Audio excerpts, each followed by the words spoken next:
Good evening, everyone. It is Tuesday, November 21st at 5 p.m. And then I would like to call the Village of North Hudson Special Village Board meeting to order.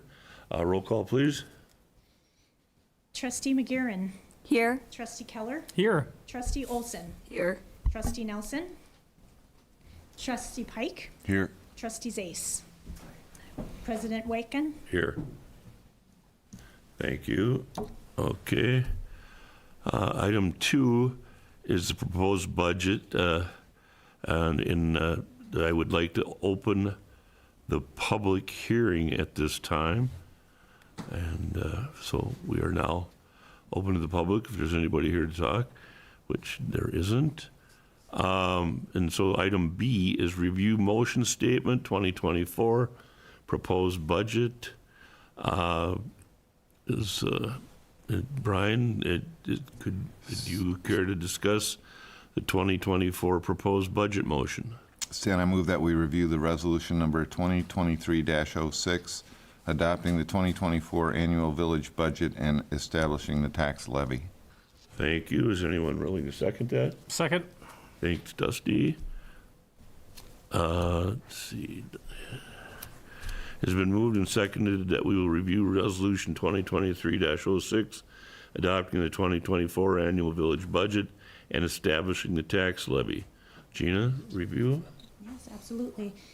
So there's a few supporting documents. I apologize, they're not numbered. The biggest one that we'll walk through is the proposed budget overview. So the posted budget that the summary that was distributed and is available within the newspaper. This will walk us through kind of how we came about those numbers, and certainly if there are any additional questions, you can let me know.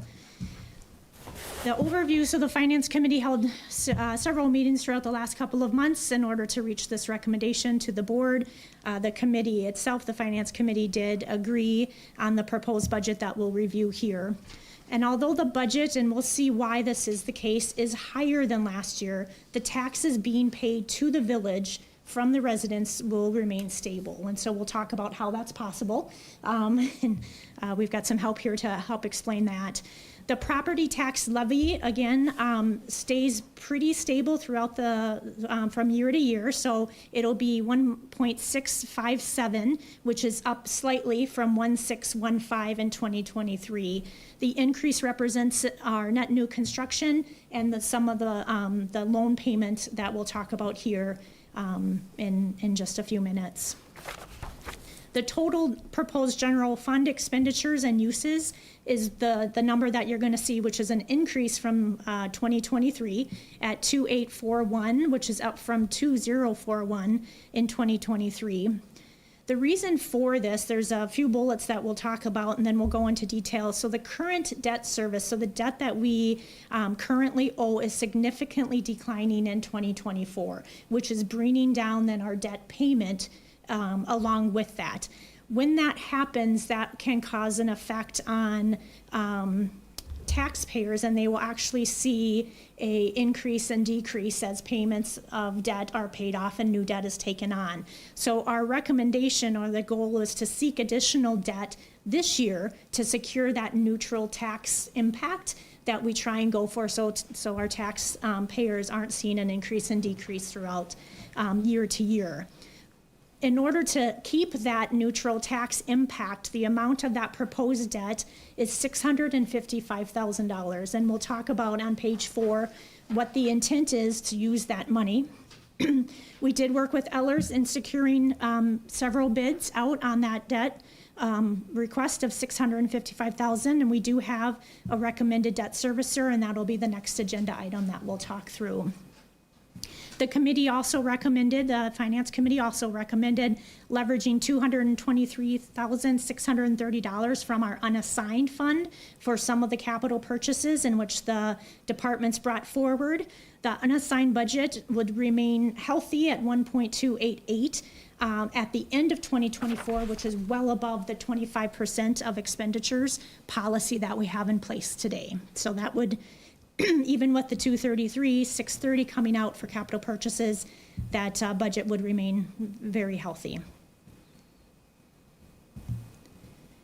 A couple of factors, again, go into the overall budget. We did see intergovernmental revenues increase from 320, or to 320 from 211 in 2023. Shared revenue, again, was talked a lot about. That is one of the revenues included in the intergovernmental revenues, and that'll be up at 172, which is an increase in 2023 from 95,000.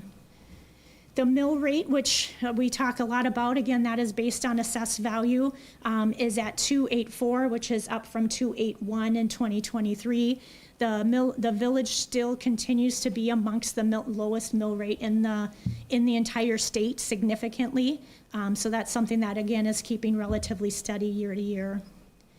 Health insurance premiums actually remain stable, although you will see an increase in the budget for this line item of roughly $45,000. That's mostly due to some of our newer employees opting benefits that some of the previous employees did not opt for. So the premiums are staying stable, but the employee usage of those benefits is increasing. The retirement system contributions increased slightly. Again, that's driven through the state. We did do some wage increases for all of our staff and continue to close the gap from a 2021 study that was done and published with comparables amongst our peers. And we were seeing a significant gap in our employees and the pay that they were receiving compared to the comparable municipalities. So we're continuing to close that gap with those wage increases. We also, the budget also includes an increase for our patrol officers and an updated 3-year contract. So that, as we saw in the last board meeting, was approved as well. And that is included in this budget. Fire contract showed an increase from 2023. And you'll see as part of the overall budget, we did have to take the required reduction in our tax levy related to the transfer of the service of the library. And again, that was at about 85,000, just over 85,000. So the major capital purchases, again, this is the biggest piece of the budget that's different. We wanted to call out a few of those that are most impactful. The first ones are the ones that we believe have direct impact on the residents. And so a new loader for Public Works, again, this is going to be a huge asset for the village. It will help with removal of snow on some of the smaller streets where the plow is ineffective. I didn't put that in here, but also it'll allow us to have a third person out on the streets as well. So hopefully the time to get the snow removed in a big snowstorm will be less because we'll have ability for all three of the Public Works people to be working at the same time. We're also looking at proposing the street sweeper for the Public Works Department. Again, we saw this just this year.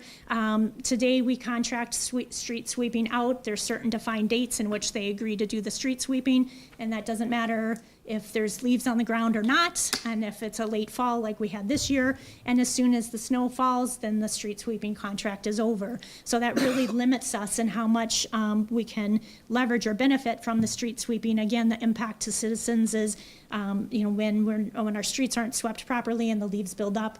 We saw already this fall a lot of people were getting water in their yards. So having the street sweeper would actually allow us to be able to sweep as needed and not according to a preset schedule. Included also is the Browns Beach retaining wall. I know that's been out there for a few years. We've got that in the budget. We're looking at replacing the front doors in the village hall to better accommodate residents with disabilities.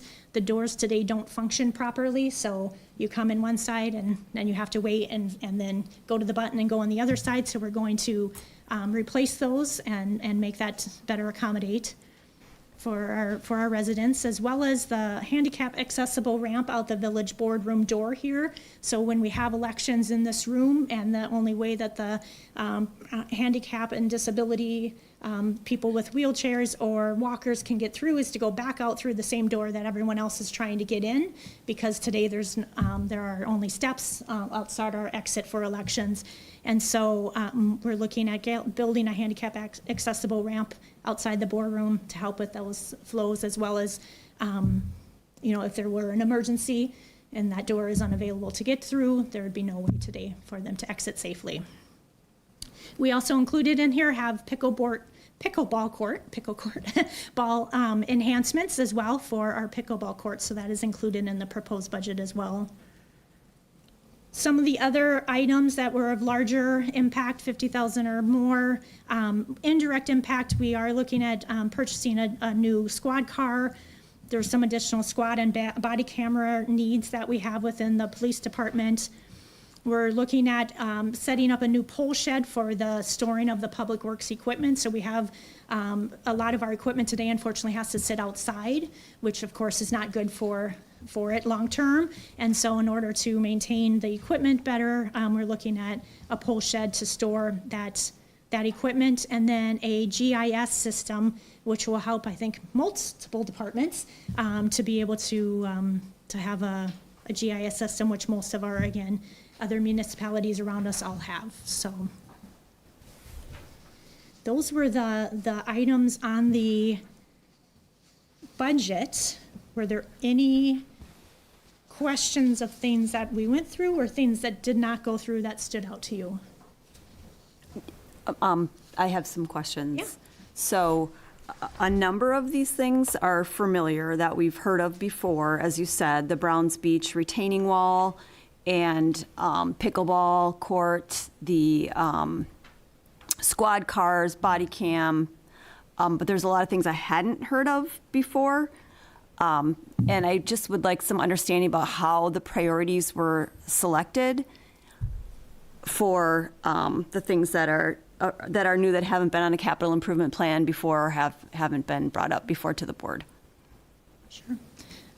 I'll take a stab and then you guys fill in because I was coming in. So there was a list that was collected of all of the items, both items that had been on the capital improvement before, as well as new items from the different departments, so public works, police, et cetera, and then general government. So we all put together collectively a list of what those things were, and as a finance committee went through and prioritized, discussed, kind of, I don't know.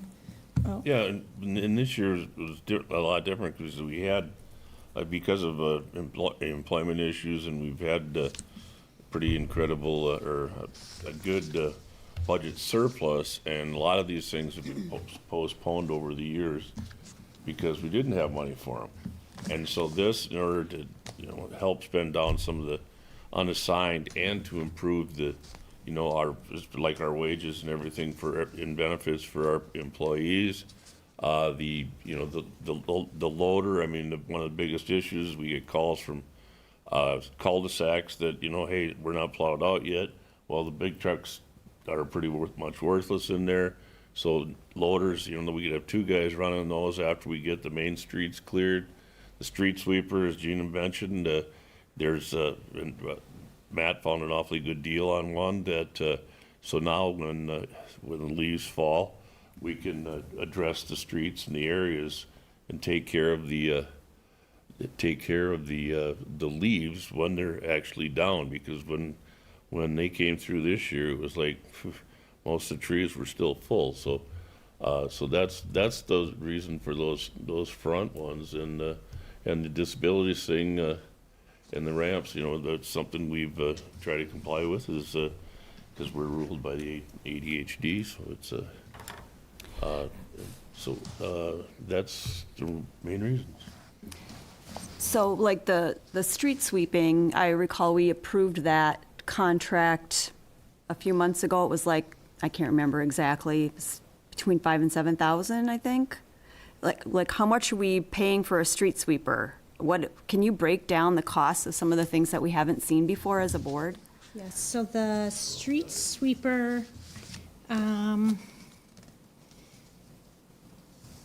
is Around 90, so. 90,000. The contracts with I think I even have that number. I think it's like 12,000 a year for 5 years. So I think they figured with the ending that 5-year contract, I think it was 12,000 a year. The new loader or the new squad car is 60,000. The new loader is 190. The pole shed 110.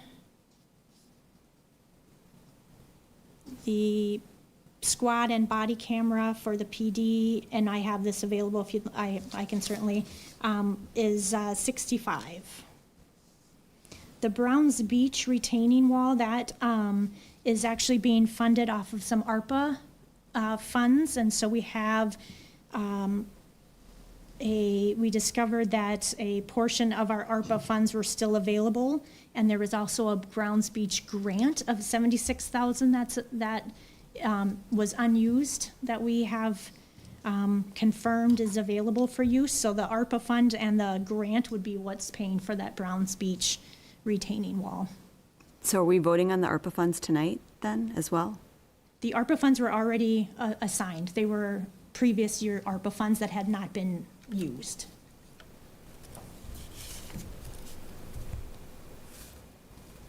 In the past, we voted on those as independent articles, so I'm just trying to understand what we're doing.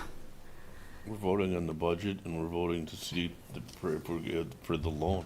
So, and we're also voting to expend the ARPA funds that had been previously spent on something else, and they're going to be reassigned to the Browns Beach. Is that correct?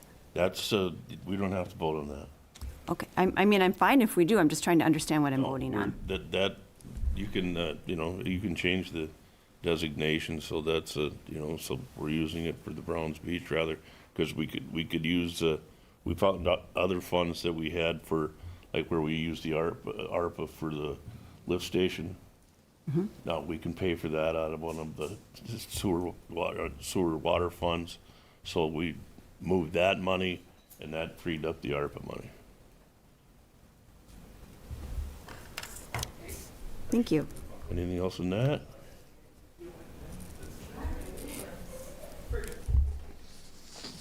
Okay, well, the next item is item C, the resolution authorizing the issuance, sale, and delivery of 655,000 general obligation promissory note.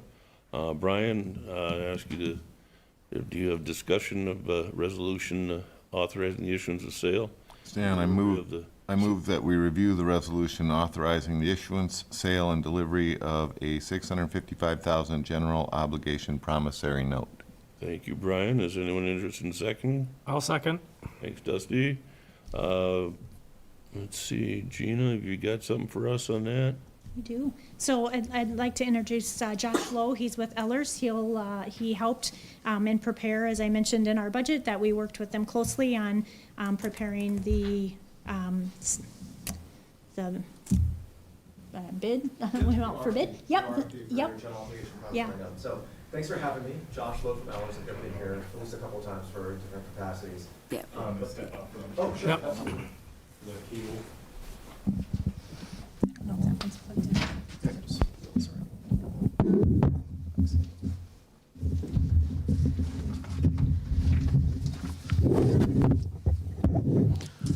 Okay, can you hear me okay? Does that come through?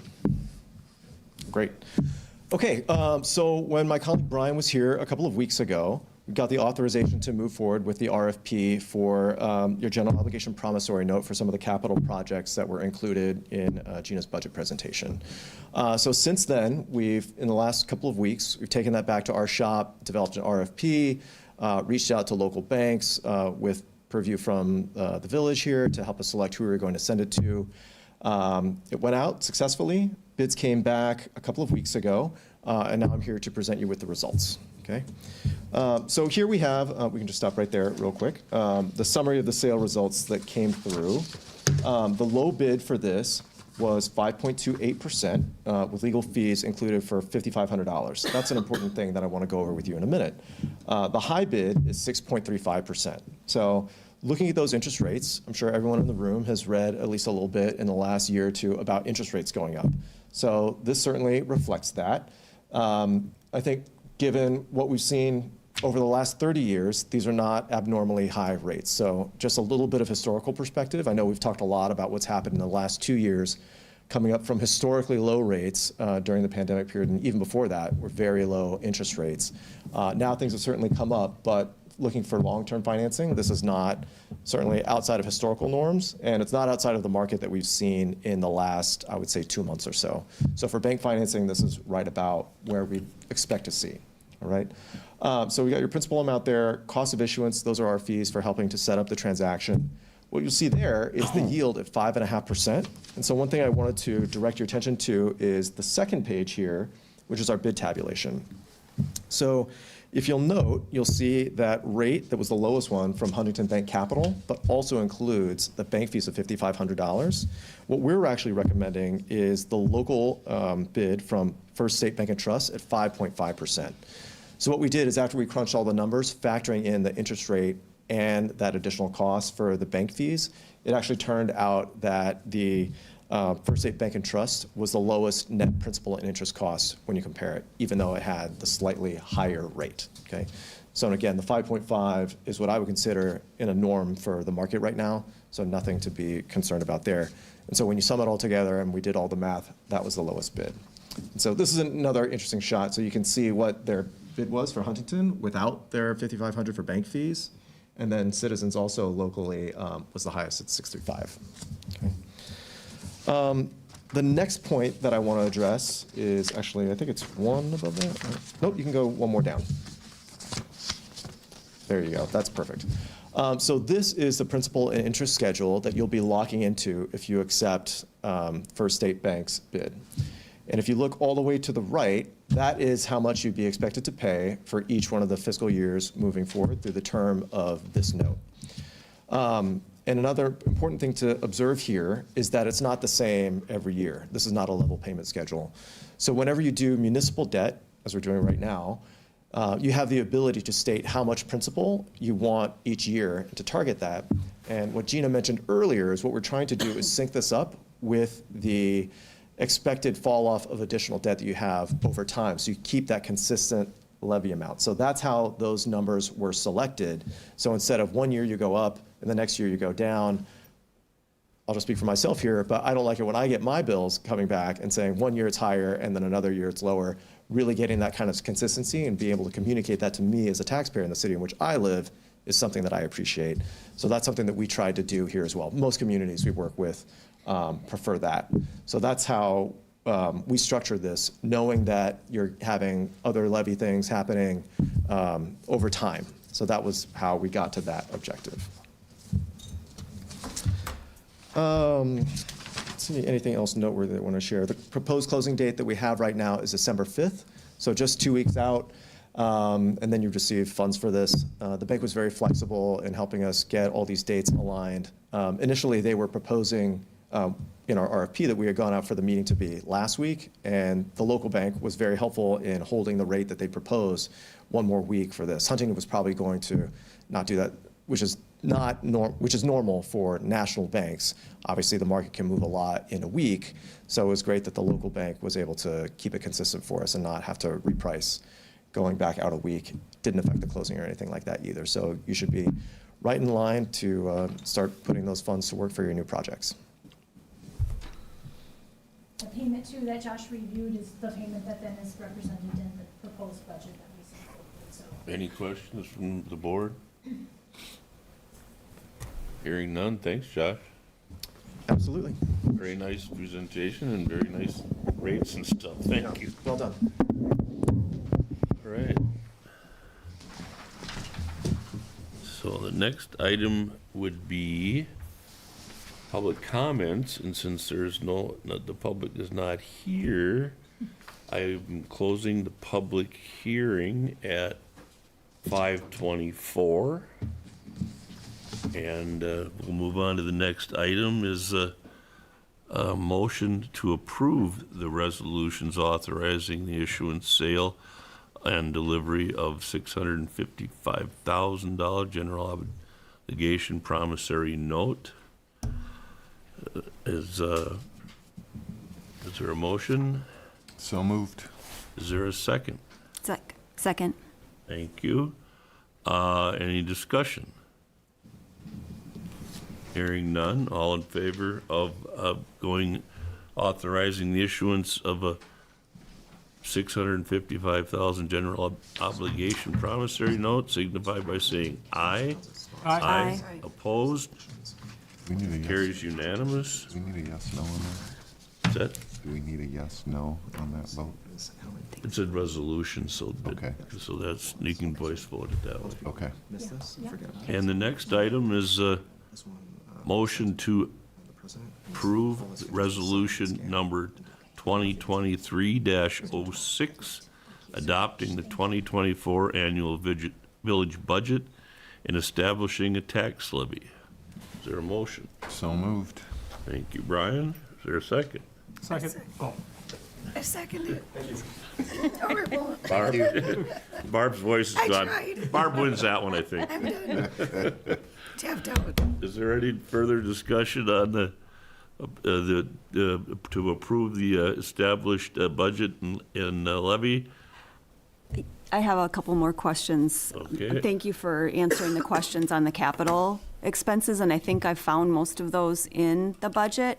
I have some questions on the sewer revenue and how those projected numbers were arrived at. So if, on the, I'm assuming you're looking at the. Actually, I'm looking at the budget detail. Okay.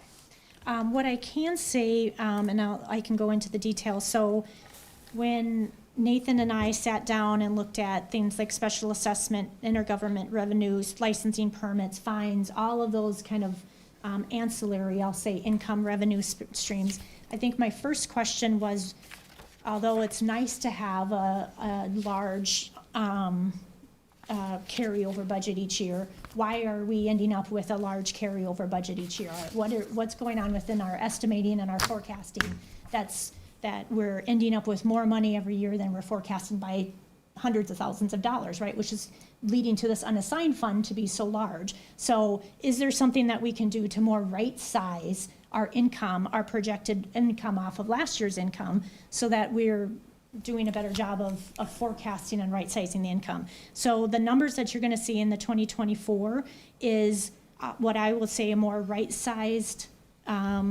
based off of what we actually received in 2023 versus what was budgeted or forecasted to be received in 2023. So that's why you're gonna see kind of a lot of those fees and incomes higher than what we saw, was mostly because that was what we actually received in 2023, not what we budgeted for. So I can see that I can see that except for in the sewer area. It looks like our estimates are very inconsistent with what we've actually brought in with the revenue that we've actually had. And so I'm just wondering if there's something that we should be aware of in regards to the sewer that I'm not aware of. Like we're projecting our actual to date was 38,000, and we're projecting 70,000 for next year. I mean, we all know that we don't really know what's going on with that at this point. So these are way back, like in page, what are the page numbers? 36, 37. Trying to see if there's anything in the other pages that. 38.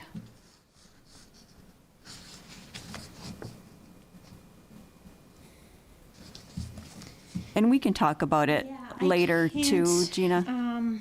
Mary, I apologize, I can't specifically answer that question at this moment. I don't know, Brian, if you have any, or Stan, recollection to what was discussed in the budget meeting that would have led to that, or have an explanation for that. I do not recall.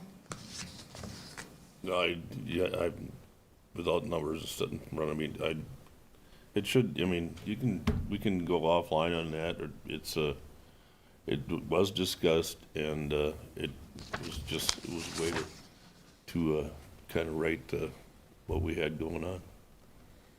It was Nathan giving us direction on how to budget that item. Okay. Yeah. Yeah, I see where your question is, Mary. Yeah, that would, a lot of most of these numbers were directed, but, Nathan was involved. You know in what, meetings.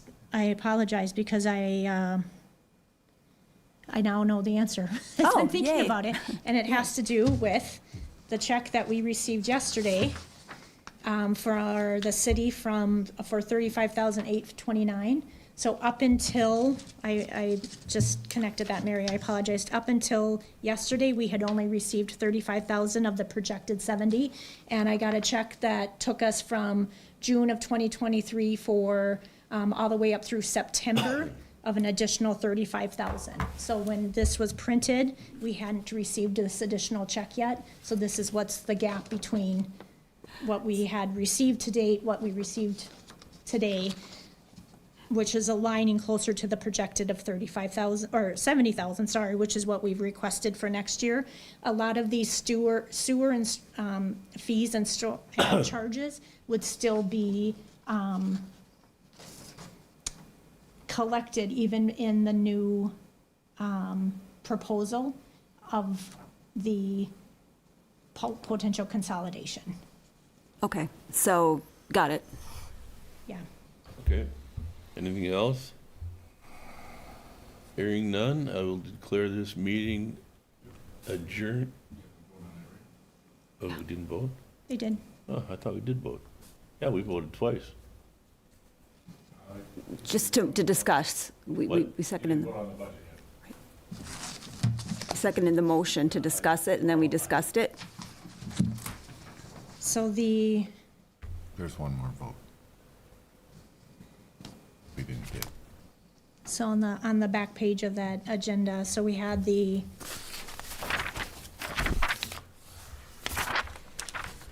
Back page.